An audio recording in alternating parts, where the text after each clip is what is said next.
Estou casado atualmente, aí eu vou e me separo e me caso novamente.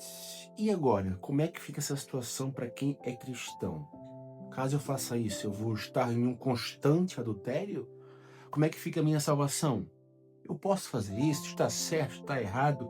O que que a Bíblia diz sobre isso? Um novo casamento é um eterno adultério? Como é que fica isso aí? Seguinte, eu quero tentar ser mais breve possível, tá?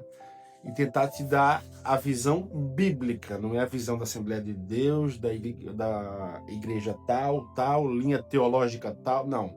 O que que a Bíblia fala sobre isso aí? E eu quero também tentar quebrar esse tabu que tem em cima desse novo casamento, tá? Que as pessoas costumam sempre castigar, né, e colocar no inferno quem faz isso. Vamos lá então. Claro que a ideia original de Deus, qual que é? É um casamento, homem e mulher, tá? Indissolúvel. Essa é a ideia de Deus. Tornarão ambos uma só carne. É uma junção que dois fica um, tá? Então a ideia de Deus é essa, tá certo? O tempo passa, lá em Deuteronômio, então abre-se ali uma brecha na lei de Moisés para o divórcio. Pela dureza do vosso coração foi-lhe permitido o divórcio por imoralidade sexual, né? Então foi permitido o divórcio, mas não era o plano de Deus. E assim o negócio vai. Nos tempos de Cristo, em Mateus, ele fala sobre isso aí, né? Ele fala o seguinte, olha, aquele que se divorciar, né, a não ser pela infidelidade conjugal, que se casar com a repudiada, comete adultério. Então, é lógico que nesse contexto dessa época de Cristo, acontecia o quê? Duas pessoas estavam ligadas, né, casadas no papel, tudo certinho, e havia muito que a pessoa simplesmente mandava a mulher embora. Ó, vaza, não te quero mais, e não dava a carta de desquite, essa carta de divórcio. Então, legalmente, ela estava ligada a ele ainda. Aí, se ela se relacionasse com outro, obviamente, isso era um adultério, porque ela estava ligada ainda ao antigo marido, tá? Mas e hoje? E hoje? Uma mulher, um homem casado se separa certinho no cartório e tal, e vai ter relação com outro. Uns vão dizer que ainda é um adultério, porque diante de Deus eles estão ligados ainda e tal.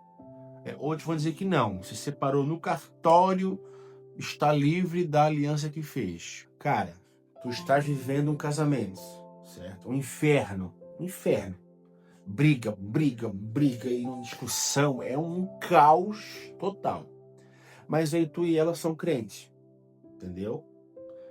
E aí, eu tenho que viver esse inferno diariamente até o fim da minha vida? Porque eu não posso me separar? Será que tem que ser assim? É a vontade de Deus? Isso daí? Eu vivi um caos na minha vida, um inferno, um tormento nos próximos 5, 10, 15, 20, 30 anos. Entendeu? Eu tenho exemplos na minha família de pessoas que estão indo para 70 anos de idade. Casaram muito jovens, ou seja, estão aí há 55 anos juntos. E é um casamento fracassado. Fracassado, um caos, um terror.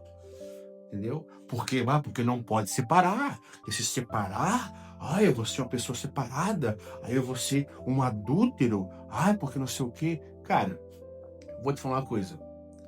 Vamos botar aqui uma situação hipotética, tá? Eu hoje sou casado, tô com ela há 15 anos, e daí a gente se separa. A gente se separa. Tá? Daí eu arrumei outra esposa, e tô com a minha vida com ela agora.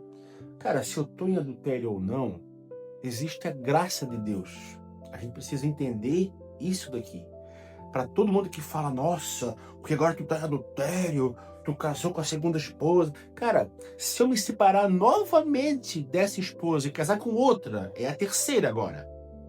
Aí também não deu certo, foi uma escolha errada, foi uma burrice minha, uma imprudência minha, tá? Aí também não deu certo. Eu vou pra quarta esposa agora. Puta, que bobeira também, cara. uma escolha errada que eu fiz, novamente uma bobeira minha.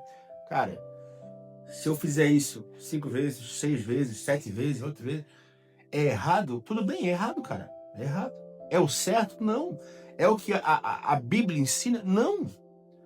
Só que aí é que entra. Então eu estou condenado ao inferno porque já é a minha sexta, sétima, 10ª esposa. Então eu estou fadado aí ao inferno. Aí onde é que entra a graça de Deus? O perdão de Deus? Onde é que entra? Não importa. Eu posso estar na minha 20ª esposa.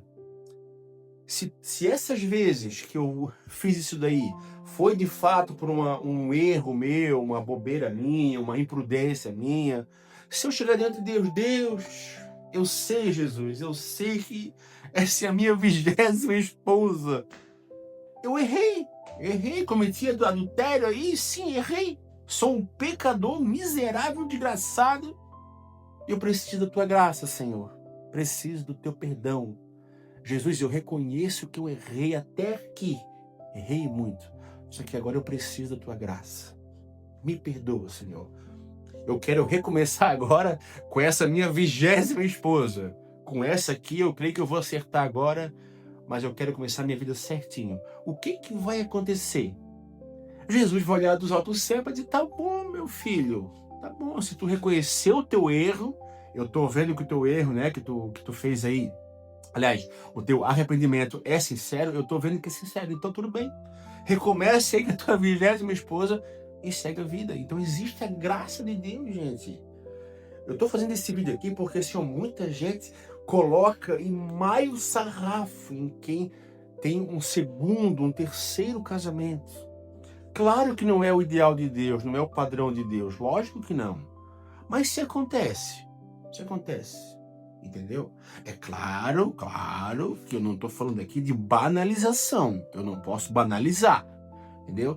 Ah, cara, quer saber? Eu caso, se não der certo eu separo mesmo e já arrumo outra. E se também não der certo, também já arrumo outra. Não, aí não, entendeu? Aí eu já estou banalizando. O contexto que eu disse é, a gente faz uma escolha errada, na hora da emoção, pega em casa, depois vê que, cara, que bobeira que eu fiz, mano, puta vida, tal, entendeu? Então não tô falando aqui de banalizar. Mas a questão é o seguinte, separei, posso casar de volta? Pode. E se separar uma outra vez, posso de novo? Pode. É o padrão divino? É o que a Bíblia recomenda? É o ideal de Deus? Não é o ideal de Deus. Da mesma forma que não é o ideal de Deus com a pessoa minta. Os mentirosos ficaram de fora. Mas tu mente, não mente? Eu também minto, já às vezes. A pessoa mente, entendeu? O ideal de Deus não é a pessoa ser avarenta, não é a pessoa ser orgulhosa, soberba. Mas às vezes a gente é isso aí, não é? A gente é isso aí. Briguento. A gente às vezes é, não é? Então a Bíblia bota um padrão perfeito pra gente seguir. Só que a gente não consegue seguir isso daí. Por isso que existe a graça de Deus. Então, meu querido, minha querida, se tu está no segundo casamento, no terceiro, no quarto, no quinto, não importa. Se houver um arrependimento sincero da tua parte, sincero, que ninguém engana Deus, tá? É sincero? É. Tu estás 100% limpo diante de Deus, com a tua salvação ok. Então, sempre que houver um pecador arrependido de verdade, vai haver a graça e ponto final. Ponto final. Então, é isso que eu queria passar para vocês nesse vídeo, tá bom? Então, um forte abraço aí e até o próximo.